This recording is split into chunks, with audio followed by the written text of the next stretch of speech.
চট্টগ্রামের লোহাগাড়া পদুয়া এসিএম উচ্চ বিদ্যালয় মাঠে জনসভায় অংশ নেবেন জামায়াত আমির ডক্টর শফিকুর রহমান। সেখানে আছেন সহকর্মী শফিকুল আলম। সরাসরি যাব তার কাছে। শফিক,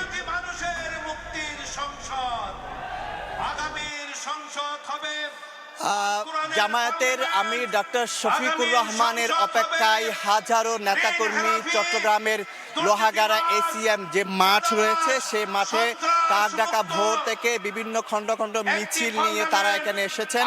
11 দলীয় জোটের নেতাকর্মীরা এবং বিভিন্ন ট্রাক বাসে করে কিন্তু তিনি এসেছেন। কিছুক্ষণ পরেই কিন্তু তিনি এই মাঠে আসার কথা রয়েছে, যেহেতু তিনি যে কুতুবদিয়া এবং কক্সবাজারে 2টি জনসভা করেছেন, এরপরে এখানে জনসভা করবেন। এরপরে কিন্তু তিনি সীতাকুণ্ড করে এবং বন্দর করে তিনি সন্ধ্যার পরে কিন্তু তিনি ঢাকা উদ্দেশ্যে রওনা দিবেন। আমি জানিয়ে রাখি, এই আসনকে চট্টগ্রামে 15 আসনকে জামায়াত ইসলামের দুর্গ বলা হয়ে থাকে, ঘাঁটি বলা হয়ে থাকে।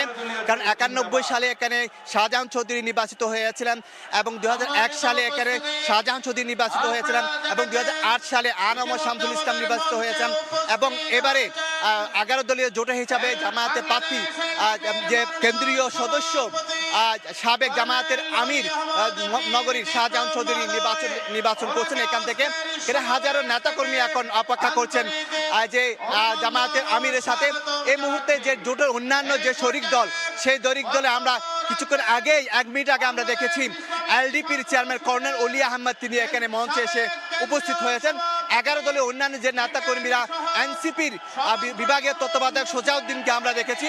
অর্থাৎ 11 দলীয় যে নেতাকর্মীরা রয়েছে তারা কিন্তু মাঠে উপস্থিত হয়েছেন এবং তারা যে তথ্য প্রার্থী হয়তো 2-1 মিনিটের মধ্যে এই যেখানে জামাতের আমির তিনি এখানে আসবেন আমরা জানতে পারছি যে এই মুহূর্তে নির্বাচন নথিরা, এবং তারা বলছেন শুধু এই চট্টগ্রামে 15 আসন না, অন্যান্য আসনেও তারা জয়ী হওয়ার যে আশাবাদ ব্যক্ত করেছেন তারা।